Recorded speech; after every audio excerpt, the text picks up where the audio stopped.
Infinix Note 40 Pro smartphone kelas menengah andalan Infinix kini sudah tersedia di Indonesia, membawa spesifikasi dan fitur yang menawan.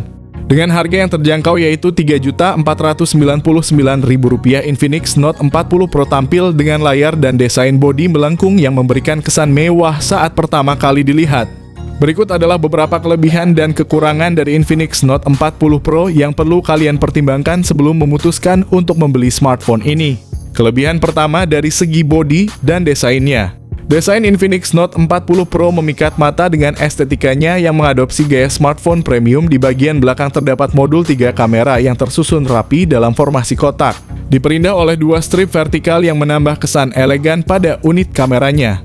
Walaupun konfigurasi kamera terkesan familiar mirip dengan model-model sebelumnya, nuansa perbedaan terasa pada rincian pembesaran kamera dekat lampu flash LED. Menunjukkan usaha Infinix untuk tidak hanya mempertahankan ciri khas desain mereka tetapi juga mengintegrasikan inovasi baru yang menarik. Infinix Note 40 Pro memiliki berat yang terasa padat sekitar 196 gram dengan ketebalan bodi yang merata sebesar 8 mm.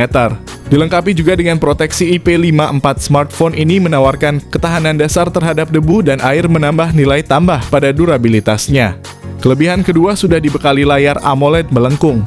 Infinix Note 40 Pro mengusung layar AMOLED Curve berukuran 6,78 inci, dilengkapi dengan refresh rate 120 Hz dan touch sampling rate yang mengagumkan, yaitu 360 Hz. Layar ini dapat menyala sangat terang dengan kecerahan puncak hingga 1300 nits, memastikan tampilan yang jelas dan terang bahkan di bawah sinar matahari langsung. Tambahan lapisan Gorilla Glass 5 menjaga layar ini tetap awet dari goresan dan dampak benturan. Dalam hal kemampuan multimedia, layar ini mendukung Widevine L1 dan HDR10+, memberikan kesempatan kepada pengguna untuk menikmati konten beresolusi tinggi. Dengan rentang dinamis yang luas dan reproduksi warna yang akurat. Ponsel ini bukan hanya unggul dalam performa, tetapi juga dalam menyuguhkan pengalaman visual yang premium. Desain yang lebih modern dan estetis dengan bezel yang lebih ramping, menambah keleganan dan kenyamanan visual.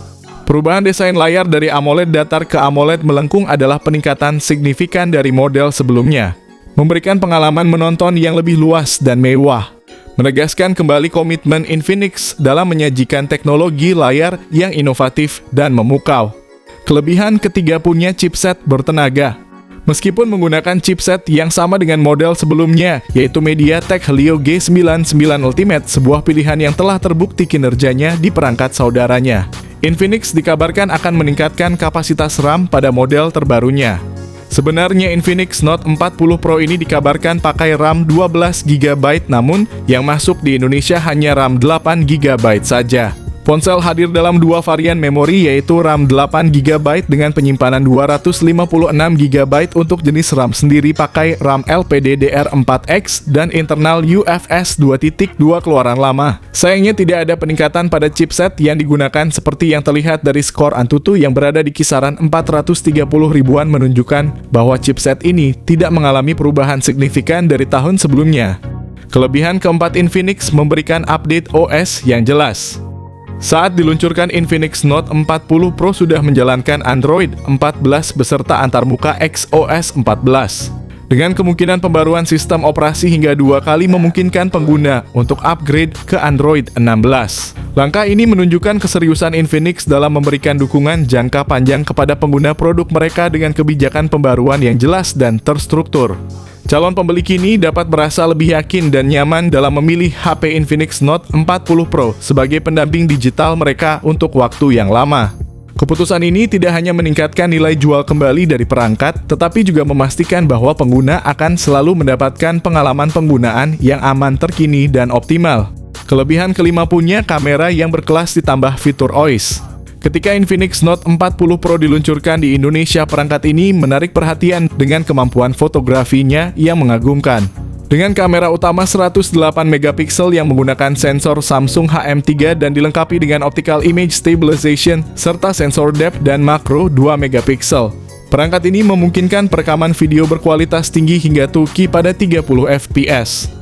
Untuk kebutuhan selfie, kamera depannya tetap memuaskan dengan resolusi 32 megapiksel yang juga mendukung perekaman video hingga 2K pada 30 fps. Meskipun tidak terdapat peningkatan yang signifikan dari versi sebelumnya, kehadiran fitur OIS pada kamera utama menawarkan kemampuan tambahan dalam menghasilkan foto yang tajam dan minim blur, memastikan setiap momen dapat diabadikan dengan jelas dan detail. Kelebihan keenam, punya baterai dan fast charging ditingkatkan.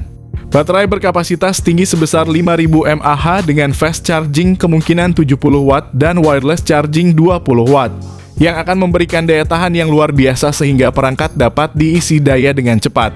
Fitur menonjol dari Infinix terletak pada peningkatan kemampuan pengisian nirkabelnya menjadi 20 watt. Dengan demikian kalian tidak perlu lagi bergantung pada kabel pengisi daya. Cukup letakkan ponsel kalian di atas alas pengisian nirkabel. Kelebihan ketujuh, konektivitas masih lengkap.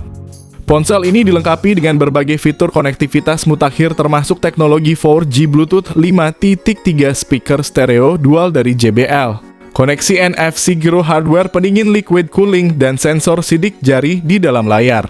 Setelah menjelajahi berbagai kelebihan yang ditawarkan oleh Infinix Note 40 Pro, saatnya kita beralih untuk membahas sisi lain dari HP ini, yaitu kekurangan yang mungkin perlu kalian pertimbangkan. Kekurangan pertama, tidak punya slot memory card dan jack audio. Dengan harga di kisaran 3 jutaan, sayang sekali bahwa ponsel ini tidak dilengkapi dengan slot kartu memori dan audio jack 3,5 mm. Fitur yang seharusnya masih tersedia di smartphone Infinix di kisaran harga tersebut.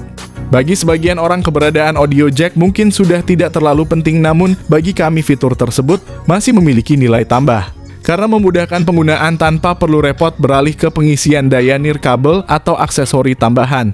Kekurangan kedua, tidak punya lensa ultra wide. Dengan budget 3 jutaan, jika kamera merupakan prioritas utama kalian dalam memilih HP, mungkin lebih baik kalian melirik brand lain. Pada Infinix Note 40 Pro sayangnya tidak tersedia lensa ultra wide. Fitur yang sudah ada pada model pendahulunya memiliki lensa ultra wide seringkali lebih diutamakan daripada sekedar resolusi kamera utama yang tinggi. Ketiadaan fitur ini menjadi salah satu kekurangan signifikan bagi Infinix Note 40 Pro. Kekurangan ketiga, belum mendukung jaringan 5G.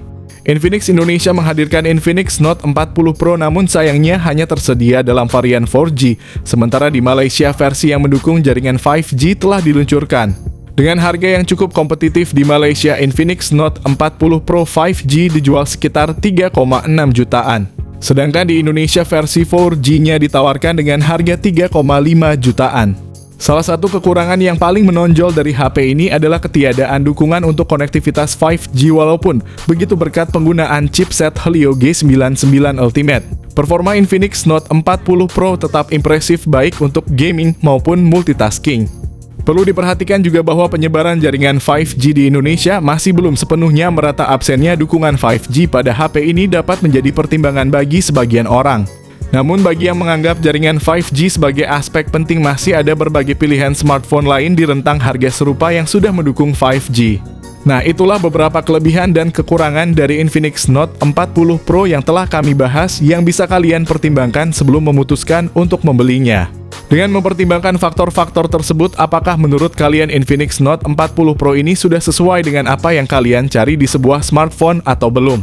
Semoga informasi yang kami sampaikan bisa membantu kalian dalam membuat keputusan yang tepat.